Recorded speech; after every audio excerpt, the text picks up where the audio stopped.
बिस्मिल्लाहिर्रहमानिर्रहीम। अल्लाहुम्मा सल्ली अला सय्यिदिना मुहम्मद व आलिहि व इतरातिहि बिअददि कुल्लि मालूमिल्लाह का अस्तगफिरुल्लाह ला इलाहा इल्ला हुवल हय्युल क़य्यूम व अतूबु इलैहि या हय्यु या। भूख पर पहले मैं 2-3 लेक्चर दे चुका हूँ। नुकसान और बतलाने भूख पर बात हुई। उसके बाद जूल बकर पर बात हुई, जिसे बोलीमूस या बुलीमिया एलोपैथ में और तिब्बी यूनानी में बोलीमूस कहते हैं। इस पर डिटेल से बात हुई जूल बकर। और इसके बाद आज हम जूल कलब पे बात करेंगे, या जिसे तिब्ब ने दूसरा नाम शहवत कल्बी भी दिया है। असल में बार बार भूख के लगने को जो है जूल कलब कहते हैं या शहवत कल्बी कहते हैं। इसमें आदमी को बार बार भूख लगती जाती है, वो बार बार खाने के बावजूद भी सैर नहीं होता। उसकी भूख जो है वो उसे सताती रहती है, उसे बार बार खाने पर मजबूर करती रहती है। यानी भूख का जो सही वक्फा है 6 घंटे, उससे पहले बार बार भूख लगना, बार बार खाने को जी चाहना और बार बार खाने के बाद सैर ना होना, फिर भी भूख की जो है वो तलब बाकी रहना, ये भूख का हर वक्त ही जो है आदमी पर भूत सवार रहना, जिसे जूल कलब का नाम दिया गया है। कलब के मानी कुत्ते के हैं, इसलिए इसे कुत्ते की भूख कहा गया है कि कुत्ता जो है वो कभी सैर नहीं होता। उसने बेशक पेट कर भर कर भी खाया हुआ हो, फिर भी उसे कोई खाने की चीज़ नज़र आए तो वो उस पर कूद पड़ता है, लपक पड़ता है और उसे जो है वो खाने के दर पे हो जाता है। इसलिए जो है इसे जूल कलब या शहवत कल्बी का नाम दिया गया, कल्बी का नाम दिया गया है, यानी कि कुत्ते की भूख। और इसके असबाब क्या हैं? इसके असबाब ये हैं कि उज़वी तौर पर उज़लात में तहरीक हो जाती है, और उज़लात में तहरीक होने की वजह से जिस्म में सदावियत बढ़ जाती है, खून में सदावियत बढ़ जाती है, तेज़ाबियत बढ़ जाती है, तुरशी बढ़ जाती है। और ये नाज़रीन सब लोग जानते हैं कि तुरशी ही मुहर्रिक भूख है, तुरशी से ही भूख पैदा होती है। जब आदमी की पहली सारी ग़िज़ा हज़म हो जाती है, गुद्दे जाज़बा उसे एल्कलाइन सेक्रीशन जो बच जाती हैं उन्हें जज़ब कर लेती हैं, और फिर वो तहाल में आकर उन्हें तुरशी पैदा करके फिर खून में शामिल कर देती हैं। तो वो जो है तुरशी जो है मैदे पर गिरकर, जिसे ज़ावियत भी कह सकते हैं, भूख की हालत पैदा कर देती हैं। इसलिए जो है ये जिस्म में तुरशी का गलबा हो, तेज़ाबियत का गलबा हो खून में, तो ये भूख उसे लगती रहेगी। बार बार खाने के बाद, बार बार सैर होकर खाने के बाद, पेट भरने के बाद भी उसे भूख तड़पाती रहेगी, बेचैन करती रहेगी, और उसे बार बार खाने को जी चाहता रहेगा।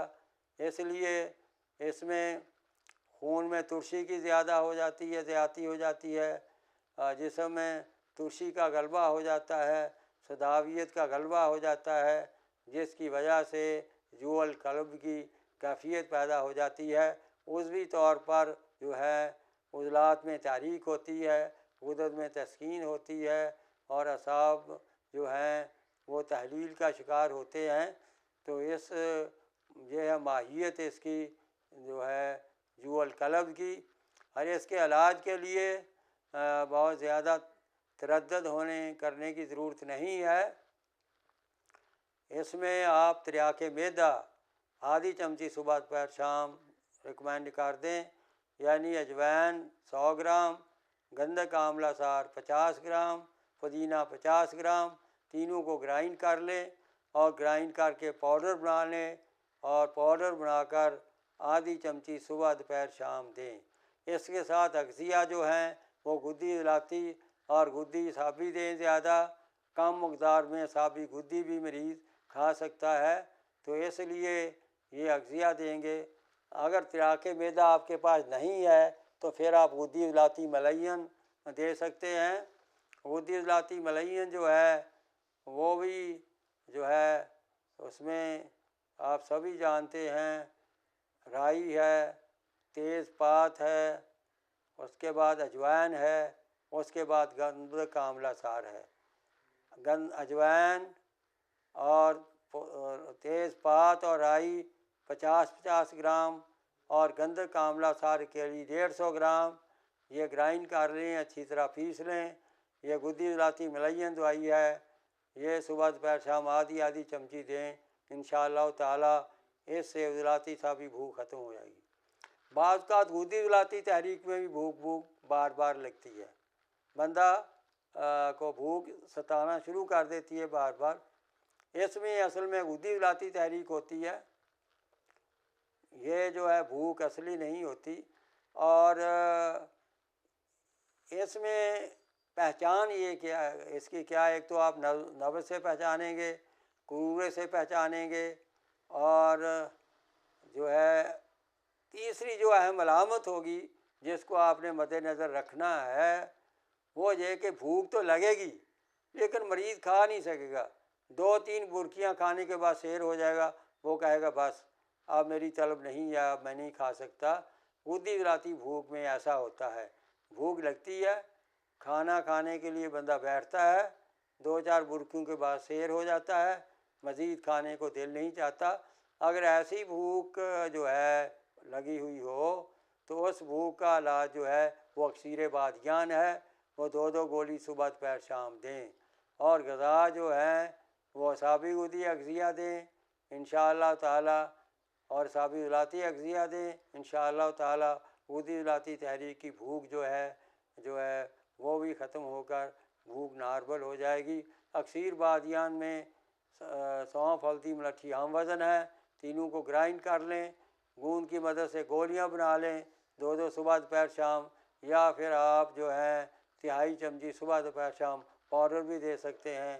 غدی عضلاتی جو ہے بھوک کی شدت جو ہے اس سے کم ہو کر نارمل ہو جائے گی۔ وما علینا الا البلاغ۔